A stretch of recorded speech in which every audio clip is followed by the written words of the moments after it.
Nukaraka. A tēnā koe e tamana whakawā. A tēnā hoki atu ki a koe nei e te minita, o nā minita. The Honourable Christopher Finlinson, the Honourable Tūriro Sharp, Flavel, kia ora. A tēnei te mihi o te rakatira o te ropu reipa, e Andrew. E mi atu ki a koe. E koutou rā, tēnā koutou katoa.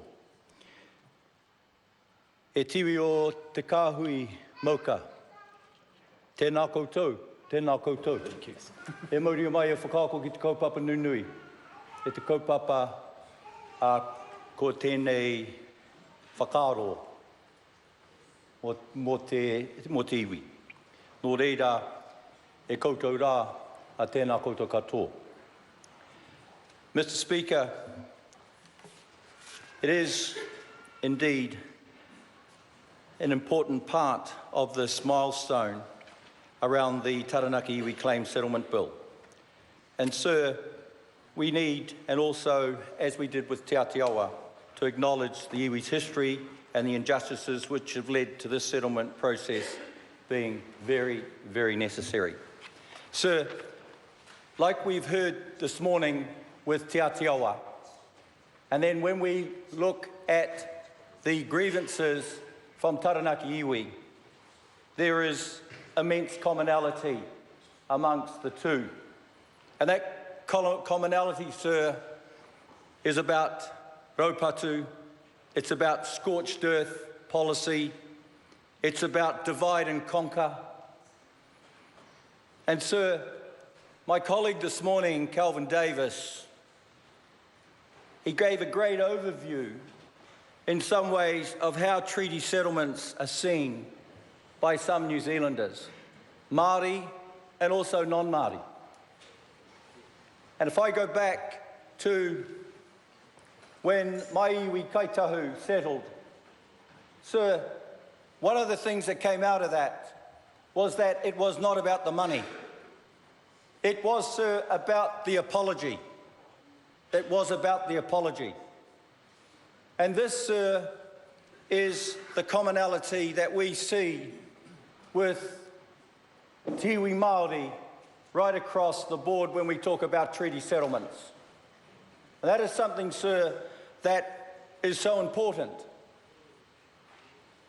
particularly today when it's really an important part of the history that we're making about the settlements of those terrible times that Te iwi Māori went through. And so I tautoko, I support the Minister for Treaty Settlements in saying that these two settlements are entwined. And so these two settlements should move together on a hikoi to where we all want to go and to finally settle. So I want to just talk, my kōrero here, Sir, is actually about the final part of it, is about this settlement here, and particularly related to my ancestral community, Sir, of not only Tuahuriri, but also Rapaki o Te Raki Whakaputa on Whakaraupo, Littleton Harbour, and how it's actually related, Sir, to our Taranaki monument that is actually in our urupā. Sir, in 1865, this saw the start of a non-violent campaign to end the conflict and European confiscation of land in the Taranaki area.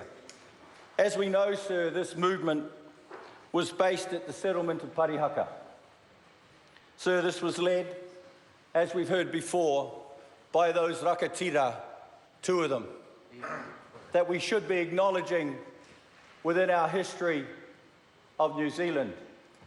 And they, Sir, Te Whiti o Rongomai and Tohu Kākahi. Sir, this movement aspired to the high ideals. It is what we have seen, Sir, of passive resistance and the opportunity, Sir, to negotiate with the Crown on equal terms. Sir, the number of Māori at Parihaka grew quickly as displaced members moved back to Taranaki. They came to return home. And we know, sir, what had happened. Parihaka's peaceful ways, sir, were welcomed by the Crown, at least initially. However, tensions grew, sir, when Te Whiti called for the peaceful eviction of Crown surveyors from the confiscated land in Taranaki. And then, as we know, sir, the tensions came to a head when Te Whiti instructed men to begin ploughing confiscated land as an act of protest, of passive protest. Stand behind the hoiho and the plough and plough your own land. Sir, these ploughmen were rounded up and arrested, and hundreds of them, sir, were jailed without trial, and despite the governor's proclamations that a trial would occur, they were all eventually transferred to Te Waiponamu, most of them, to Otipoti, Dunedin, and to Hokitika. In those jails, sir, many of them died. Eventually, sir, the Crown raided Parihaka, arresting its leaders and dispersing its people. And the rest, sir, is history.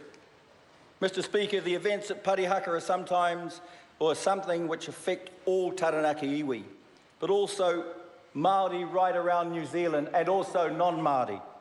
It is an event, sir, which resonates as a symbol of the underhanded dealing, confiscation and military action, as we've heard.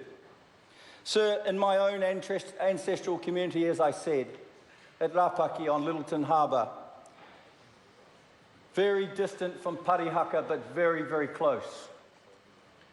Sir, there's the monument there, the Taranaki monument, where the followers of Te Whiti, they were imprisoned, sir, on Ripapa, our motutapu, on Whakaropo. And many died. My ancestors, sir, exhumed the graves and brought the tūpapaku back to our Christian cemetery.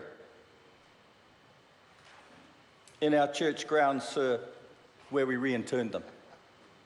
Sir, the story of Taranaki iwi's relationship with the Crown is one of conflict and betrayal of broken promises. Time and time again, sir, Taranaki iwi were promised that land would not be sold without consent of their owners. Sir, they were promised the reserves would be set aside for them. These promises, sir, were really honoured.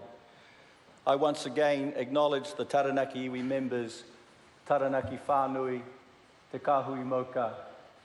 I acknowledge you here, and I look forward to this bill coming to the Māori Affairs Select Committee, sir.